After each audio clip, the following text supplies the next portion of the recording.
Christmas is almost here, and if you bake cookies for your family and friends every year, but you want to try something a little different, we have an answer. We have a great recipe for you here today. David Leite is a food writer and the author of The New Portuguese Table. He's back with us today. David, welcome. Thank you. It's always a pleasure to be here. I've been smelling these shortbread cookies all morning, yes, and they smell terrific. But holiday season is right away. We're 2 weeks away from Christmas. We are. It's amazing, isn't it? Some traditions in your house that might be different? Well, you know, we start decorating very early. The day after Thanksgiving, we start decorating. That's great, though. You can enjoy it. We it's do. Only a couple months, And we like sort of decorations from the 30s and the 40s. So we have all these Santa Clauses that were in the 40s and the 30s, like in store windows, and put everything up. And we have things from our childhood, so we put those up too. And we also start doing all these edible gifts that we start giving out. Ooh, everyone likes an edible gift. You can't go wrong with that. This is one of the edible gifts. We also make tomato jam, which is from my book, The New Portuguese Table. Also cheese straws we also make. Oh gosh, I mean anything else. My chocolate chip cookie dough, which is really kind of like everyone knows the chocolate chip cookies, and we just make these bundles and we give them to people as gifts. Well, that sounds terrific. And today we're making these shortbread cookies. Yes. And I want to ask you, I'm really not that great in the kitchen yet. Am I going to be able to handle this recipe? This is honestly one of the easiest cookies. It's a classic cookie, but the thing that's interesting is everyone's afraid of baking them because they think, oh, I don't know. It's only flour, butter, sugar, and salt. You can't go wrong. That's what you think. Right? There are a couple of things you have to keep in mind, a couple of tips, and I'll take you through them. All right. Well, let's get started. All right. One of the most important things is we're going to move this over here is pans. I like to make mine in an 8-inch by 8-inch square pan. You can roll them out and cut them with cookie cutters. But here's the thing. If you'll notice, every corner here is a 90 degree. So it's very straight and very even. And I like my things very precisely and very even. Now, yesterday I went out and I bought this. A lot of people will have a pan like this. Yes. Sloping sides and also rounded edges. Now, this is 8 inches across. This is only 7 inches on the bottom. Oh. Yeah, isn't that way? You don't think of that. Right. So many people have that. I did bake one batch in this, but I prefer this. Also, you see the different finishes. This conducts heat, I think, a little bit better. Okay. Now, so the first thing you want to do for this particular recipe is you want to line it with parchment paper. Do you use parchment paper much? I usually do the spray, like a pan Now, or that's what you don't want to do. Okay. On this, the reason why is it's going to add a little bit of fat. Not that we're worried about fat during the holidays, but the thing is you don't want extra fat on this. It can make it a little bit soggy on the bottom. Maybe even greasy? It could be, exactly. So what you do is you get parchment paper. You can use foil, but I like parchment.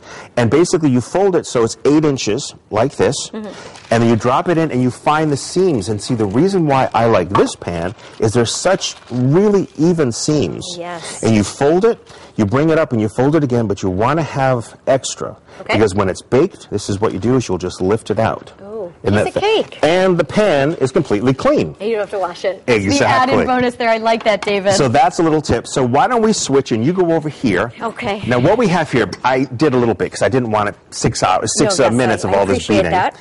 Is we have butter that's been creamed for about 3 minutes, which means it's been beaten until it's light and fluffy. Okay. Added some confectioner's sugar. Another tip because it keeps it light as opposed to granulated sugar. So what you're going to do is put this on, and put in this vanilla. This is about a quarter teaspoon of vanilla. We'll just get that going. Excellent. And then now this is flour. It's just flour. It's just all-purpose flour. All-purpose flour. All-purpose. And this is 3/4 of a teaspoon of salt. And you do that just to distribute evenly. Okay, and this is all going in here? All going in there all at once. Okay? Ooh. And the reason why we have the mixer off is what? I'm assuming it would probably make a big mess, and it would go all over me. That Christmas frock would be covered with flour. We didn't even spill any. Not bad. No, not at all. And then so you start slow just to get it going. Okay. And we're going to mix it. And what you want to do, oh, I'm going too much there. You want to mix it until it just combines. Maybe like 45 seconds. You don't want to go any more than that, because if you do, you're going to start over-processing it, and you're going to basically work what's called the gluten, which is part of the flour, and it makes it very tough. All right. So if you notice that... So it's supposed to be dry like this. Exactly. Okay. And that actually is perfect. Okay. Isn't that easy? It was. We'll take it off. Very easy. And what I'm going to do is just clean this off. Oh, it smells good already. Doesn't it? Right? It's a little bit, it's all that butter. I mean, how can you go wrong with butter? That's the big question. How can you possibly go wrong with any butter?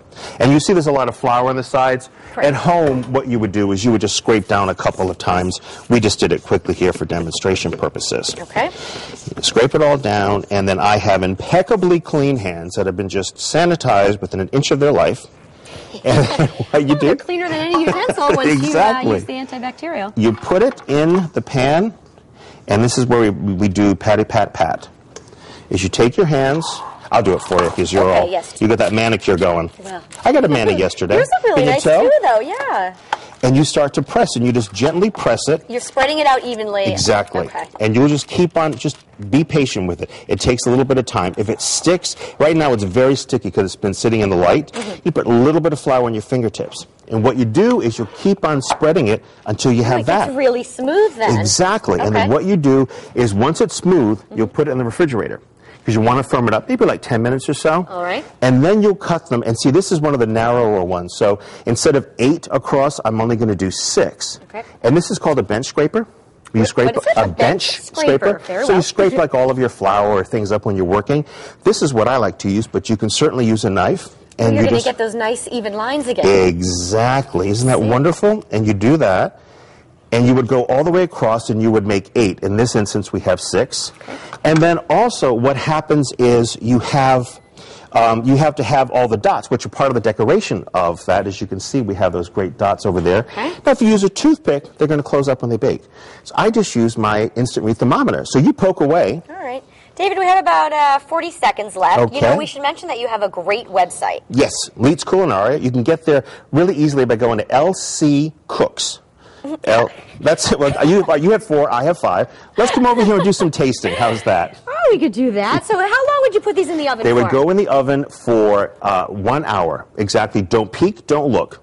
What you do is you take it out, and when you do, you would then take a knife and you would cut along those lines again because they would have closed up, but you would have a guide, and you let them sit. You take them out. If you want to dip, like we did earlier in the show, you can, or you can have them plain, which is the way that I did. How about if you want to spoon the chocolate in your mouth? You can spoon it right in. That's perfectly fine. All right, so you have, we have hot cider. Hot cider for you, some hot cider for chocolate, white chocolate, all different types of sprinkles. Yes. You really can get creative with this also. You absolutely, you can have nuts. What would you like, white chocolate or dark chocolate? Dark chocolate. Okay, do you want, okay, there you go. There's a dark chocolate for you. This is fantastic, and I'm going to have one with green sugar, and you can do chopped nuts.